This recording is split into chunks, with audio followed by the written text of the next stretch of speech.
بسم اللہ الرحمن الرحیم۔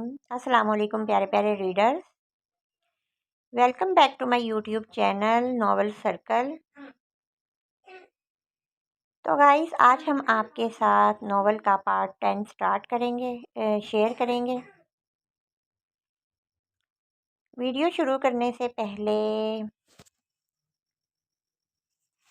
آپ سب سے گزارش ہے کہ ہمارے چینل کو لازمی سبسکرائب کر دیجیے گا۔ جب کوئی بھی چینل پہ اپنی ویڈیو اپلوڈ کرتا ہے تو اس کو ویڈیو کے اوپر بہت کام کرنا پڑتا ہے، اس ویڈیو کو ارینج کرنے کے لیے۔ تو اتنی محنت کر کے ہم آپ لوگوں کے لیے ویڈیو بناتے ہیں، تو پلیز ایٹ لیسٹ چاہے میرے چینل کی چاہے کسی بھی چینل کی آپ ویڈیو دیکھتے ہیں تو ویڈیو کے نیچے ریڈ کلر کے سبسکرائب بٹن پہ کلک کر دیا کریں۔ اس سے کسی بھی قسم کے کوئی پیسے یا کوئی منی یا کوئی MBs خرچ نہیں ہوتے ہیں، لیکن جس نے اتنی محنت سے ویڈیو بنائی ہوتی ہے اس کی حوصلہ افزائی ہو جاتی ہے۔ تو پلیز میرے چینل پہ یا کسی بھی چینل پہ آپ کوئی بھی ویڈیو دیکھتے ہیں تو اس کو سبسکرائب کر دیجئے گا۔ تو ناول کا پارٹ 10 سٹارٹ کرتے ہیں۔ وہ ایک خوش پسند اور ناشکری عورت تھی، ورنہ اسلان میر جیسے مرد کی ہم سفری پر ہر لڑکی ناز کرتی۔ جہاں تک شکل و صورت کی بات تھی، آنیہ کو اپنے آگے کبھی کوئی دکھائی ہی نہیں دیا، ورنہ اسلان کی گندمی رنگت والے چہرے پر غضب کی کشش تھی۔ بہت ہی اٹریکٹیو شخصیت تھی اس کی، مگر آنیہ کو آج تک اس میں کچھ خاص دکھا ہی نہیں۔ وہ ایک بے حد حسن پرست لڑکی تھی اور ہر حسین مرد کو دیکھ کر وہ اس کی طلبگار بن جاتی تھی۔ اسلان کی دی گئی آزادی کا اس نے وہ غلط فائدہ اٹھایا تھا جس کا ہمارا اللہ کیا معاشرہ بھی اجازت نہیں دیتا۔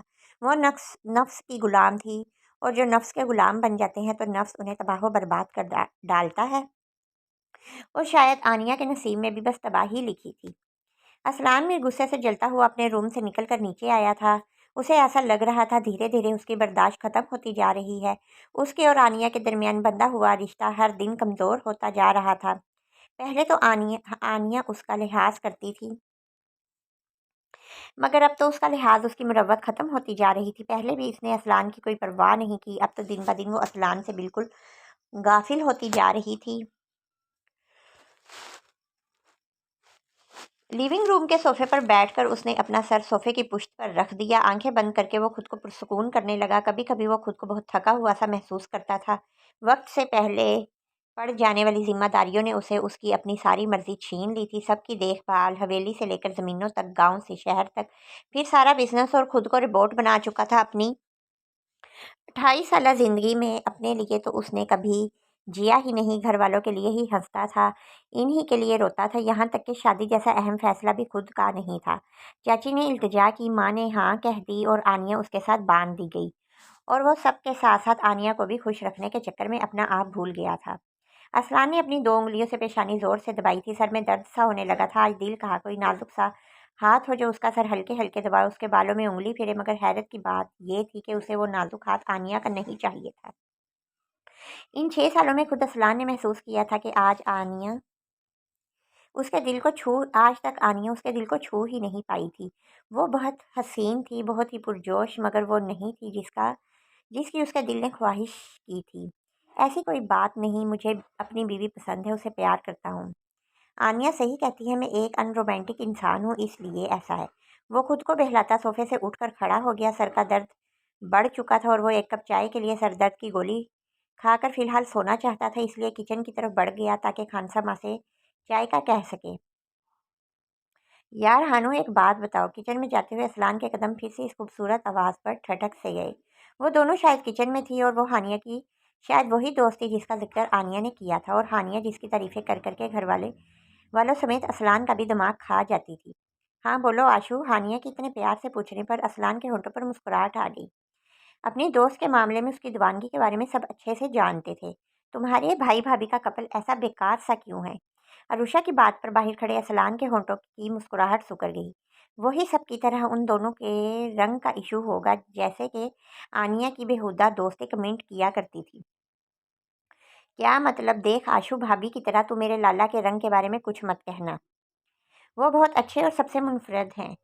باہر ہانیہ اپنے دوست کو ٹوک کر بہت جلی ہوئی بولی۔ اصلان پھیکی سی مسکراہٹ کے ساتھ سر جھٹک کر وہاں سے جانے ہی لگا تھا کہ عروشہ کی بات پر تھم سا گیا۔ یہی تو میں بھی کہنا چاہتی ہوں تھی ڈفر، کہ تمہارے اتنے ڈیسنٹ لالا کو اس پلاسٹک کی نک چڑھی گڑیا میں کیا نظر آیا جو شادی کر لی؟ عروشہ باہر کھڑے اصلان کی موجودگی سے بے خبر اپنے دل کی بات ہانیہ کو بتا رہی تھی۔ یار تمہارے لالا اتنے اٹریکٹیو ہے اور کتنے ہینڈسم ہے، کیا جاگیرداروں والی آن بان ہے میں تو ان کی فین ہو گئی۔ میں تو ایک نظر میں ہی دیکھ کر پہچان گئی ہوں۔ وہ بہت اچھی نیچر کے بھی ہیں۔ میرے خیال میں تم ان کی تعریف میں کنجوسی سے کام لیا ہے اور اس سے بھی زیادہ اچھے ہیں جتنا تم بتاتی تھی۔ عروشہ کی آنکھوں میں بار بار اصلان کی صورت پھر رہی تھی۔ وہ بڑے جوش سے اصلان کی تعریفیں کرتی ہانیہ سے بول رہی تھی۔ ہاں میرے جیسے لالا کسی کے بھی نہیں۔ انہوں نے ہم لوگوں کے لیے خود کو بھلا ڈالا، جس وجہ سے بابا چاچا کی ایک ایکسیڈنٹ میں ساتھ ہی موت ہوئی تھی۔ اس وقت لالا صرف 15 سال کے تھے، مگر جس طرح انہوں نے اس چھوٹی سی عمر میں ہم لوگوں کا خیال رکھا، اس کی مثال ملنی مشکل ہے۔ ہانیہ کی آواز اپنے بھائی کی محبت میں لبریز ہو کر نم ہوئی۔ اصلان کا دل بھی بوجھل ہو گیا۔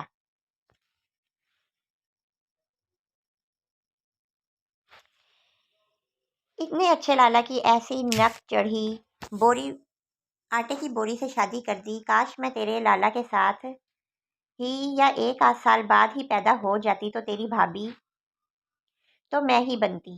تیرے لالا سے زبردست چکر چلاتی۔ عروشہ بس ہانیہ کو ہنسانے کے لیے مذاق میں بولی، مگر باہر کھڑے اصلان کا منہ کھل گیا۔ کیا تھی یہ لڑکی؟ اس کی زبان تو واقعی چمڑے کی تھی جس کا کام بس پھسلنا تھا۔ وہ سر جھٹک کر چائے کا ارادہ چھوڑ کر اسٹڈی روم میں چلا گیا۔ صوفے پر بیٹھتے ہوئے اپنا لیپ ٹاپ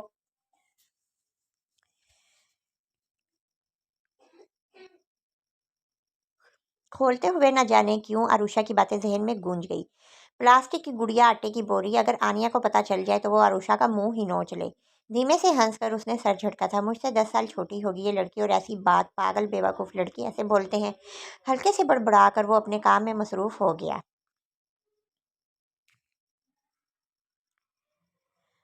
آنیہ نے ایک دم سے ہی باہر جا کر ڈنر کا پروگرام بنا لیا اور ہر بار کی طرح اپنی بات بھی اصلان سے منوا لی۔ وہ بھی آج ذہنی طور پر تھکا ہوا تھا، اس لیے آرام سے راضی ہو گیا۔ شاید باہر جا کر وہ کچھ وقت آنیہ کے ساتھ بتا کر وہ پھر سے خود کو بہلانے کی کوشش کرنا چاہتا تھا۔ آنیہ آئینے کے سامنے کھڑی اپنے میک اپ کو آخری ٹچ دے رہی تھی جب اصلان میر کی بات پر وہ بھڑکی تھی۔ واٹ ڈو یو مین کہ ہم اپنے ڈنر پر وہ دونوں کو بھی لے کر جائیں گے؟ آنیہ اپنی بری آنکھوں کو سکیڑ کر ایک دم سے مڑ کر چیخی تھی۔ اس میں چیخنے کی کیا بات ہے آنیہ؟ ہم ان دونوں کو تنہا یہاں چھوڑ کر نہیں جا سکتے۔ ہانیہ میری ذمہ داری ہے، اس کے چیخنے پر اصلان نے اپنی ناگواری دباتے ہوئے سمجھایا۔ اور جو یہ اتنے سارے گارڈز ہیں وہ کس لیے ہیں؟ چھوٹی بچی نہیں ہے وہ کہ ڈر جائے گی؟ وہ اپنی ناک پھلاتی اسے گھور رہی تھی۔ مجھے کوئی بحث نہیں کرنی، اگر چلنا ہے تو سب ساتھ جائیں گے ورنہ تم بھی گھر ہی بیٹھو۔ آج پہلی بار اسرار نے قطعی انداز میں کہہ کر آنیہ کو دیکھا اور اپنے کرتے کے بٹنز بند کرنے لگا۔ آنیہ اس کے انداز دیکھ کر ضبط کرتی مڑ کر لپسٹک اور گہری کرنے لگی۔ آئینے میں نظر آتے اصلان کے عکس کو دیکھ کر اس نے نخوت سے ناک سکیڑی۔ ہوں اپنے آپ کو نہ جانے کس ریاست کا شہزادہ سمجھتا ہے۔ مائی فٹ، کوئی ڈریسنگ سینس ہے ہی نہیں۔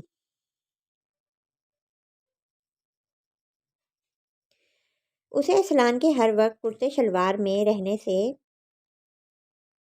ڈریس اپ رہنا میں پسند نہیں تھا۔ وہ پہلے بہت ٹوکتی تھی مگر اصلان کو اس کی پسند ڈریسنگ جو عجیب و غریب ہوتی بالکل پسند نہیں تھی۔ کھڑے بال بناتا، الٹے سیدھے ٹیٹو بنوا کر ہاف سلیوز اور کھلے گربان والی کسی شرٹ پہننا یا اور کوئی بھی اونچی ڈریسنگ وہ بالکل پسند نہیں کرتا تھا۔ ابھی بلیک کرتے شلوار میں وہ بہت جچ رہا تھا مگر ہیرے کو پرکھنے والی نگاہ آنیہ کے پاس نہیں تھی۔ وہ پتھر کے پیچھے بھاگنے والی لڑکی تھی، اس لیے اس کی قدر نہ کر کے پتھروں کے پیچھے بھاگ رہی۔ تیار ہو کر نیچے آ جانا۔ اصلان اپنے موبائل اٹھا کر جیب میں رکھتا وہی پاس پڑی اپنی گھڑی اٹھا کر روم سے نکل گیا۔ سیڑھیوں سے اترتے ہی اسے ہاتھ میں لی گئی گھڑی پہننے کا خیال گزرا تھا۔ وہ گھڑی